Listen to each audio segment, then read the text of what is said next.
prever de outra forma. Isso não tem precedente numa nação democrática como os Estados Unidos. Ele faz dessa forma porque ele quer concentrar cada vez mais os poderes nas mãos dele, né? A gente sempre fala do livro, né, do Levitsky, como as democracias morrem. É nesse caminho que os Estados Unidos estão indo. É nesse caminho que vai o Trump. É mais um passo de vários outros que ele vem tomando. E muitas instituições importantes aqui nos Estados Unidos, sempre gosto de mencionar a Universidade de Colômbia, onde eu estudei, acabam se curvando ao Trump, são as capitulações, e isso é muito grave, porque isso acaba aumentando a tendência autoritária dos governantes. É importante bater de frente nesse momento que o país começa a dar uma guinada autoritária. Portanto, o que acontece em Washington é fruto do autoritarismo do presidente Trump. Lins.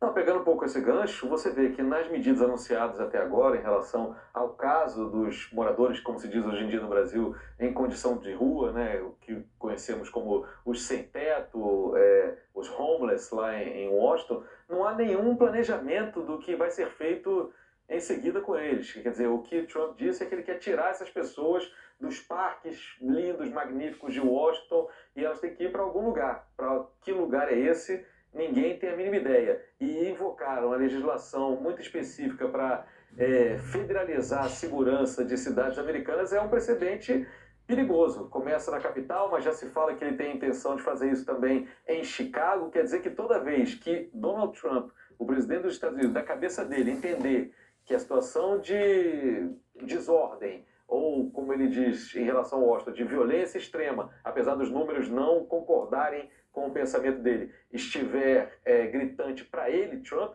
ele vai fazer isso, quer dizer, e os precedentes são ruins, quer dizer, se a gente for pegar desde o início desse segundo mandato de Trump, ele tem tomado medidas na base da canetada, uma atrás da outra, sempre buscando, ou quando dá, buscando na legislação um apoio para mostrar que está fazendo tudo dentro da legalidade. Então tem sido uma profusão de decretos, né, essas ordens executivas dele, evitando discussões no Congresso sobre temas muito importantes, ou agora pegando uma legislação pouquíssimo utilizada num caso que é muito discutível em relação aos níveis de violência da capital dos Estados Unidos, que se concentram muito mais, quer dizer, se espalham muito mais na periferia de Washington, falávamos aqui fora do ar com o Dapi, do que na região central, onde ficam ali os grandes monumentos, a região mais turística também, o coração da política dos Estados Unidos.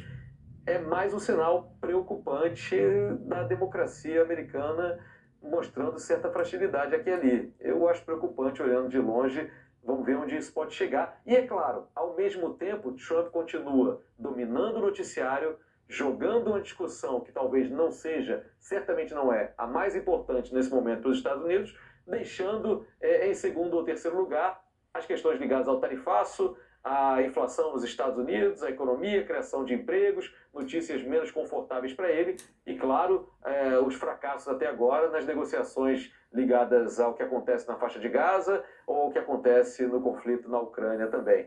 Mas os Estados Unidos hoje estão discutindo a retirada forçada e a mobilização de tropas federais para retirar os homeless dos parques de Washington.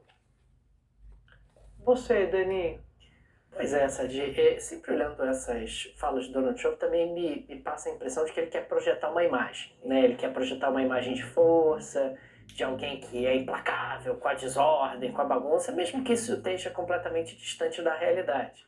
Mas ele acaba, nesse sentido, buscando ali alvos que seriam mais fáceis. E também vai fazendo um laboratório em Washington para eventualmente replicar esse tipo de modelo em outras cidades americanas, alargando o seu poder.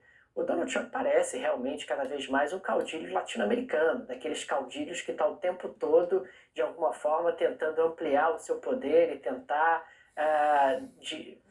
tratorar todos aqueles que eventualmente signifiquem pesos e contrapesos ou algum tipo de limitação aos desígnios dele, ao poder dele. O Donald Trump, nesse sentido, ele não se cansa, ele está o tempo todo produzindo notícia, ele está o tempo todo controlando a pauta, ele está o tempo todo controlando sobre o que nós falamos, e isso não é um acaso, isso tem ali um método que é o método dele tá sempre tentando construir uma determinada personalidade e projetar uma imagem que ele considera a mais adequada. Tem uma série de assuntos na mesa dele mais importantes e ele não está dando bola.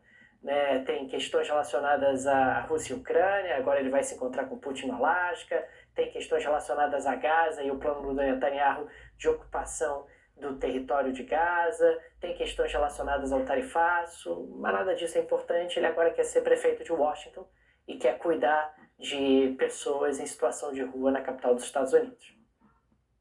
Deixa eu seguir aqui, queria falar um pouco para vocês desse... Trocando tudo isso em miúdos, o Donald Trump é o próprio demônio encarnado na Terra. Claro que nos Estados Unidos. Ainda bem que, aos poucos, as pessoas vão se dando conta do quão dantesco é aquela coisa escabrosa. Oi, Sadi. Boa tarde para você novamente e a todos que seguem com a gente. Sadi, até o fim de junho, esses dados eram controlados, né, pelo Exército, que era quem